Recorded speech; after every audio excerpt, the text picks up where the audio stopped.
드디어 장단기 금리차가 역전이 됐습니다.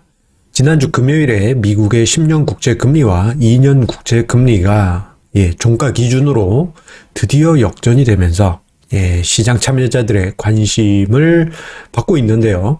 그 전에 장중에 잠깐 역전되긴 하였습니다만 종가 기준으로 확실하게 역전된 것은 4월 1일 지난주 금요일에 역전이 됐습니다. 자, 이러한 분위기가 있다 보니까 투자자분들 사이에서 이번에 이제 장단기 금리차가 역전됐으니 자, 이제 큰일 난 거 아니냐 이렇게 생각하신 분들이 많이 계십니다.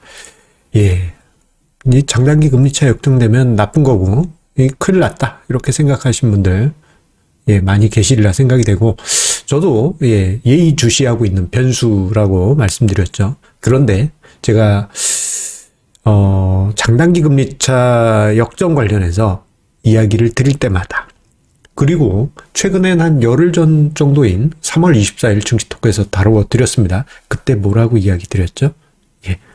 기억 안 나신 분들을 위해서 오늘 증시토크 자세히 다시 한번 다루어 드리도록 하겠습니다. 장단기 금리차 역전, 이제 우리 증시 폭망일까요? 뭐 그럴 수도 있을 수도 있겠습니다만 모든 것은 마음에 달린 것 같습니다. 구독, 좋아요 버튼과 함께 증시토크 시작하도록 하겠습니다. 자, 앞서 언급드린 대로 지난주 금요일에 장단기 금리차가 역전이 됐습니다. 자, 2019년 8월에 역전된 이후, 이거 몇 년 만입니까?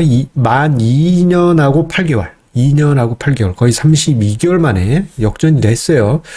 자, 보통 장단기 금리차가 역전이 되고 나면요, 일정 시간이 지난 후에 경기 침체가 찾아오게 됩니다. 지금 화면상의 자료는 프레드에 올라와 있는 장단기 금리차 추이고, 그리고 여기 이제 자료, 이 프레드의 자료 보시게 되면 꼭 이렇게 회색 반전된 기간이 있습니다. 이게 공식적인 경기 침체 시기입니다. 자, 장단기 금리차 역전되고 꼭 이러한 경기 침체가 후행해서 찾아왔었어요.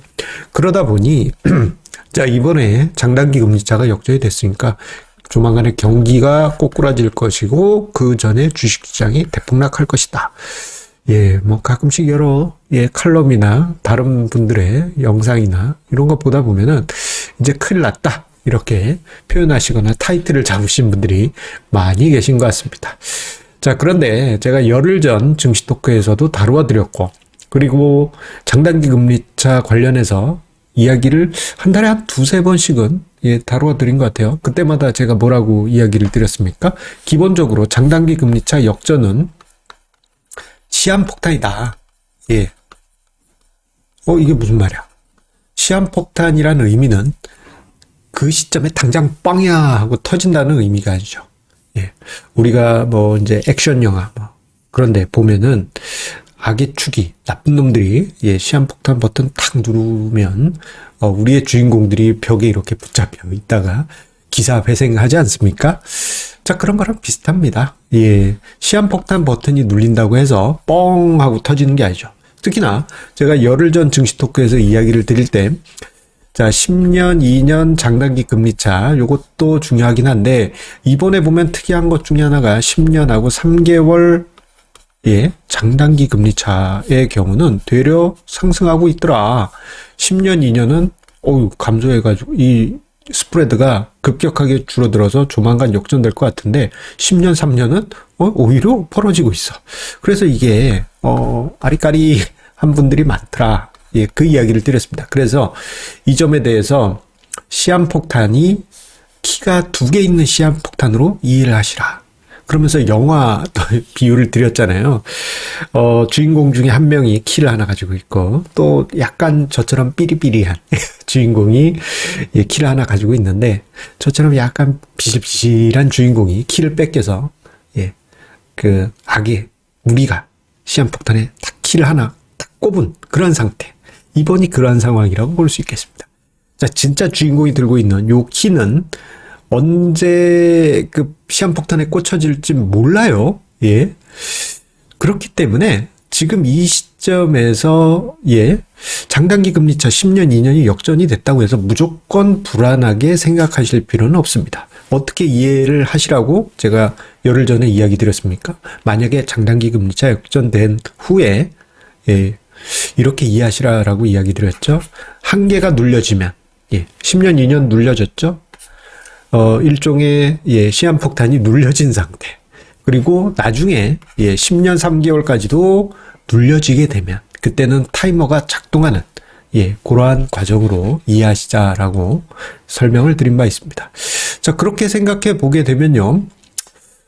재밌어요. 약간의 시간적인 여유가 있습니다. 지금 아래서 이렇게 슝 하고 10년, 2년, 그리고 10년 3개월 장단기 금리차 추이가 나와 있는데 보통은 10년 3개월이 먼저 역전된 후에 10년 2년이 역전이 됐습니다만 지금은 저기 멀리 먼 한번 위에 10년 3개월이 붕 떠 있습니다.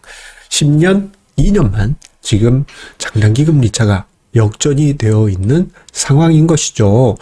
아직은 10년 3개월을 보면 저 스프레드를 보게 되면 아직은 시간 여유가 있습니다. 그러면 저 두 번째 키까지 눌려지는데 어느 정도 시간이 걸릴 것이냐, 이제부터 이게 중요합니다.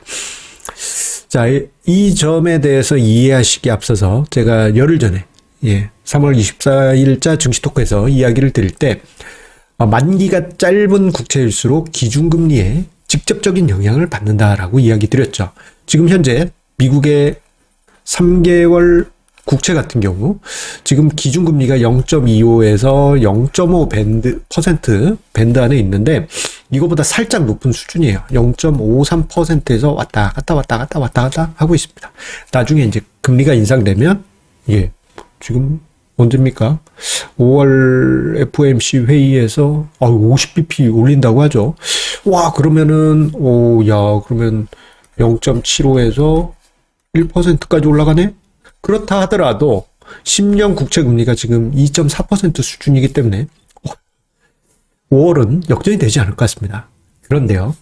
자, 패드워치라고 해서 연준의 기준금리가 어떻게 될까요? 라는 것을 국채 선물을 이용해서 추정하는 CME 시카고 상품거래소의 패드워치라는 사이트가 있는데 거기에서 자료를 보게 되면 2022년 11월에 미국의 기준금리가 2.25에서 2.5% 이상의 확률이 거의 한 70%는 될 것으로 추정이 되고 있습니다. 이거 아주 중요합니다. 왜냐? 3개월 국채는 기준금리보다 조금 높다라고 말씀드렸잖아요. 기준금리가 이번 가을 정도 되면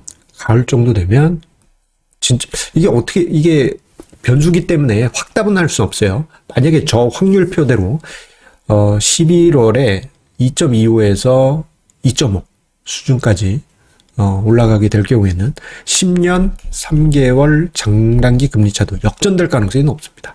아마 9월부터 조짐이 있을 가능성이 높겠고요. 10월? 이건 10월은 이제 FOMC 회의 없으니까 11월 FOMC 회의에서 요 사이에 역전이 되지 않을까 싶습니다. 뭐가? 10년 국채 금리와 3개월 국채 금리 간의 스프레드가 말입니다. 자, 그렇다면 지금 4월이니까 대략 반년 정도의 시간 여유는 있어요. 그리고 반년 정도 뒤에 저게 역전이 됐다고 해서 뻥이야 하고 뭐가 터지는 게 아니고 시한폭탄의 버튼이 눌려지게 되는 것입니다. 자, 그러면 이거 조금 시간 여유가 있으니까 조금 마음을 편하게 생각할 수 있겠구나라고 생각하실 수 있겠지만 이 점은 좀 이야기 드리고 싶어요. 뭐냐면 시간 여유가 있긴 하지만 잊지는 말자. 아마 최근 이제 증시 관련해서 이제 좀 유명한 여러 채널들에서 장단기 금리차 뭐 역전된다고 해서 무조건 뭐 안 좋은 건 아니고 올라가는 게 많아요. 뭐 이런 식의 뉘앙스로 많이 바뀌곤 있습니다만 불안한 요인은 맞긴 맞아요. 이게 경기 선행 지수에도 반영이 되기 때문이죠. 자, 대신에 이게 이제 시한폭탄이기 때문에 언제 터질지는 몰라요. 이게 자칫 잘못하면 2000년 IT 버블 붕괴 때는 이때 뽕야 하고 터졌어요. 역전되고 얼마 있어서. 이에 반해서 2005년 12월에 역전됐을 때는요. 2005년 12월, 어이구, 2006년, 2007년, 만 2년 동안 정말 뜨거운 장세가 나타나게 됩니다. 영화 빅쇼트에서 마이클 버리였던가요? 예. 그분이 2년 동안,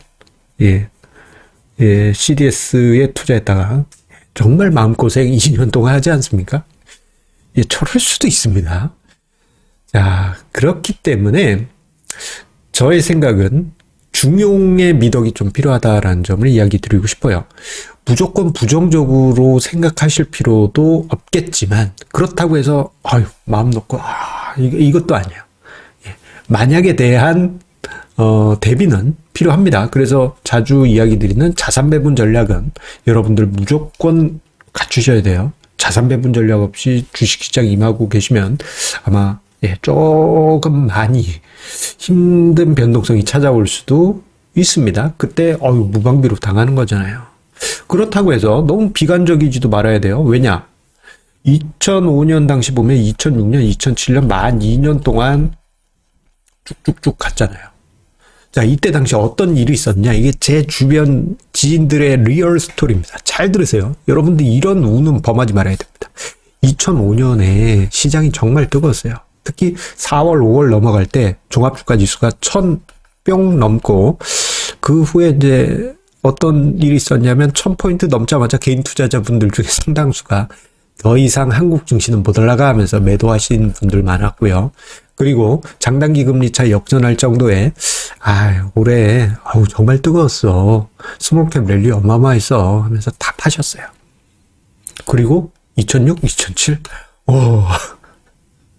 그냥 손 놓고 로켓 날아가는 거 구경한 셈이 됐습니다. 그리고는 로켓 날아갈 때 가장 꼭대기에서 더 이상 참지 못해 하면서 뛰어드는 그러한 일이 벌어졌습니다. 그래서 제가 이야기 드리는 게 중용의 미덕을 가지셔야 된다는 것이에요. 너무 비관적으로 생각하지도 마시고 너무 긍정적으로도 생각하지 마시고 여러분들 시장을 보실 때 장단기 금리차 역전돼서 땅이 꺼진다 혹은 역전돼도 별일 없다 그거 아닙니다. 계속 투자는 이어가시되 마음 한구석에서는 예전에 이런 일이 있었지 이건 시한폭탄이야 이러한 부분도 생각하시면서 답은 여기 있습니다. 자산 배분 전략. 여러분들에게 맞는 자산 배분 전략. 없으면 빨리 세팅하시고 있으신 분은 조금 더 체계화 하시는 시간 가지시기 바랍니다. 몇 개월 시간 있잖아요. 조금 더 공부하면 되죠. 여러분들의 성공 투자 응원 드리면서요. 한 가지 공지 안내 드립니다. 107차 정기 세미나, 저의 월간 정기 세미나입니다. 자, 올해부터는 짝수달에는 유튜브 라이브로 만나 뵙기로 했죠. 자, 그렇기 때문에 4월 29일 금요일 저녁 7시에 유튜브 라이브로 접속을 하시면요. 저희 정기 세미나 함께 하실 수 있습니다. 자, 이 관련해서 저에게 여러 가지 응원을 주시고 싶어 하신 분들이 많이 계시는 것을 알고 있습니다. 자, 관련해서 응원 주시고자 하신 분들은요, 댓글 최상단과 영상 본문에 저희 네이버 카페 공지 안에 세미나 공지가 있으니까요. 한번 읽어봐 주십시오. 여러분들의 성공 투자 함께 할 수 있는 107차 정기 세미나 준비하도록 하겠습니다. 자, 여러분들, 오늘 시장이 그런대로 훈훈한 것 같습니다. 장단기 금리차 크로스 됐음에도 불구하고 훈훈하죠. 시장이란 게 좀 그런 게 있습니다. 모두가 겁먹었던 그런 재료 같은 경우 아닌가 봐 하면서 끝나는 경우가 왕왕 있는데 그렇다고 해서 긴장 늦추지 마시고요. 계속 반복드립니다만 자산 배분 전략 무조건 공부하십시오. 이거 또 남겨놓을까요? 야, 너도 자산 배분 전략 할 수 있어. 제가 예전에 만들었던 영상 남겨놓도록 하겠습니다. 감사합니다. 미리 남겨놨겠네요.